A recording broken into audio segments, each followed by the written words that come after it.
KBS2 주말 드라마 독수리 우영재를 부탁해가 중반을 향해 가면서 점점 인기를 더해가고 있는데요. 오늘은 응급실에 간 천수가 소연과 어떻게 마무리 짓고 미순과 이어지는지, 동석이 광숙에게 어떤 식으로 사과해 화해가 되는지 이야기해 보겠습니다. 물론 저의 뇌피셜이니 본 방송과는 다를 수 있습니다.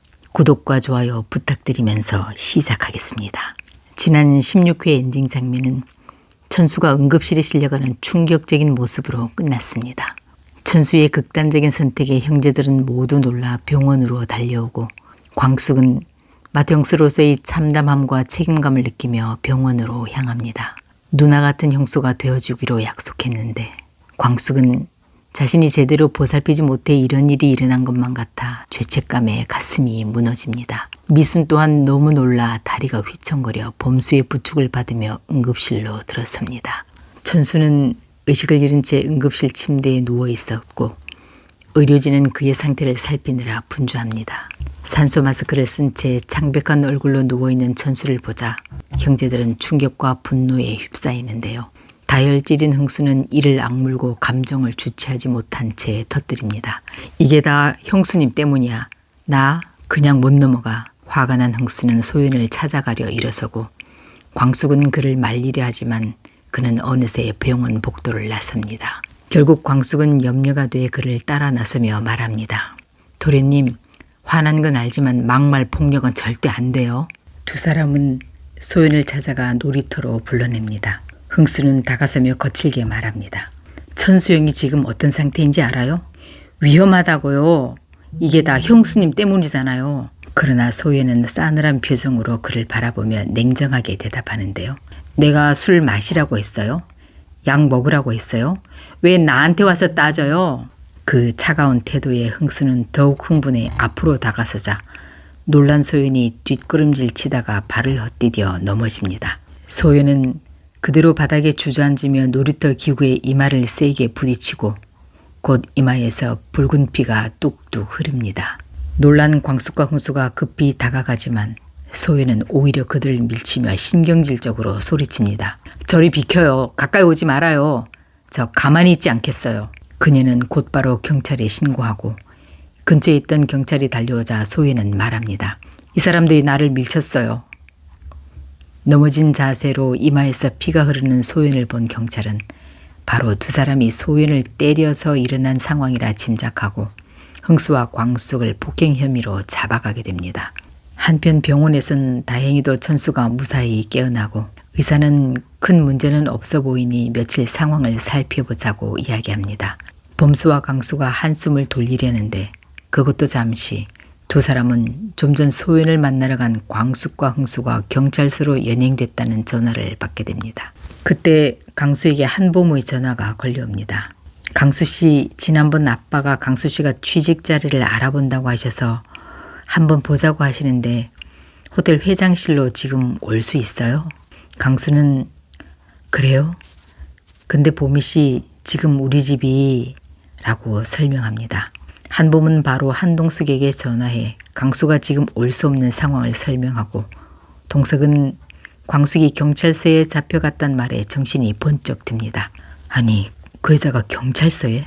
한동석은 바로 법무팀 변호사를 불러 우리 호텔에 들어오는 납품회사 대표가 그런 일로 안 좋은 소문이라도 나면 안 되니까 가서 보고 잘 처리해주고 와 라고 지시합니다. 마침 광숙을 꽃뱀이라 몰아세우며 상처를 준 그는 어떻게 하면 광숙에게 이 실수를 만회할 수 있을까 고민하던 중이었죠. 경찰서에 변호사가 도착하자 광숙은 깜짝 놀랐는데요. 우린 부른 일이 없는데. 아, 네. LX 호텔 회장님이 보내셨습니다. 네? 아니, 회장님이 어떻게 알고? 옆에 있던 강수가 대답합니다. 제가 좀 전에 이런저런 일로 한봄 씨와 통화했는데 한봄 씨가 이야기했나 봅니다.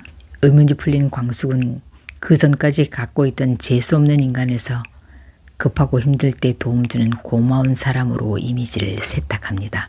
이렇게 해서 두 사람은 동석 덕분에 바로 나오게 됩니다.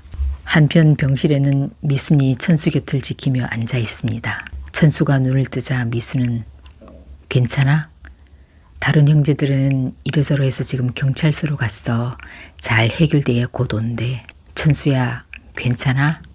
천수는 들릴 듯 말 듯한 목소리로 대답한 뒤 멍한 표정으로 천장을 바라봅니다. 미수는 그의 손을 조심스럽게 잡으며 따뜻한 목소리로 말합니다. 천수야, 정말 다행이야. 얼마나 걱정했는지 알아? 나 네 마음 다 이해해. 나도 처음엔 그 배신감에 잠도 못 자고 그랬어. 그런데 시간이 지나니까 괜찮아지더라. 가만히 듣던 천수가 미순을 향해 고개를 돌립니다. 미순아, 난 이제 어떻게 살아야 할까? 미수는 그의 손을 꼭 쥐며 말합니다. 천수야, 우리 아직 젊어. 인생 끝난 게 아니야. 다시 시작하면 돼. 나랑 같이 해보자. 너 이번에 네가 제출한 납품계획서 심사 통과됐어. 너 여기 이를 시간 없어. 빨리 일어나 프레젠테이션 준비해야 돼. 천수야, 너 학교 다닐 때 공부도 잘했잖아. 얼마든지 다시 일어설 수 있어. 그리고 네가 일어서는데 도움 필요하면 뭐든 나한테 말해. 나 남편한테 위자료 두둑이 받아 여윳돈도 많아. 빌려줄게. 이 돈으로 집도 얻고 다시 시작해. 미수는 진심 어린 위로의 말을 건넸지만 천수는 아무런 대답도 하지 못한 채 그저 뜨거운 눈물이 양볼을 타고 흘러내릴 뿐입니다. 다행히 며칠 후 천수는 퇴원하고 준비했던 프레젠테이션을 성공적으로 마쳐 입점을 성공시키게 됩니다. 미수는 한껏 업된 목소리로 천수에게 전화합니다. 천수야, 됐대. 난 네가 해낼 줄 알았어. 그래? 천수는 모처럼 밝은 얼굴로 웃습니다. 미수는 저녁에 들러 천수야, 우리 축배해야지. 두 사람은 기쁨을 나누며 축배의잔을 힘차게 부딪힙니다. 이날의 성과를 발판 삼아 천수는 여러 곳에 판로를 개척해 마침내 독수리 술도가의 새로운 도약을 이끌어냅니다. 며칠 후 동석은 강수에게 전화해 일자를 구한다고 했지? 여기 와서 일할 생각 없나? 우리 그룹이 다른 계열사도 있으니 와서 자네에게 맞는 곳이 있는지 알아보지. 한동석의 아들 한결은 의사이기 때문에 이 일을 할 확률은 거의 없을 것 같고 이렇게 마지막엔 강수가 한동석의 후계자가 될 듯합니다. 천수가 퇴원하고 술도가이를 좀 정리한 후 광숙은 동석을 찾아갑니다. 일전에 경찰서에서 빼준 일 감사했습니다. 그리고 우리 강수도련님 채용권도. 뭘요, 그 청년이 우리 딸의 생명을 구해줬는데 이렇게라도 갚아야죠. 그럼 지난번 제가 오해해 실수한 건 용서해 주는 겁니까? 네, 그러죠 뭐. 그럼 우리 저녁 먹으러 같이 갈까요? 두 사람은 처음으로 합의된 마음으로 저녁을 함께 하러 갑니다. 이번 이야기 재미있으셨다면 구독, 좋아요 부탁드립니다.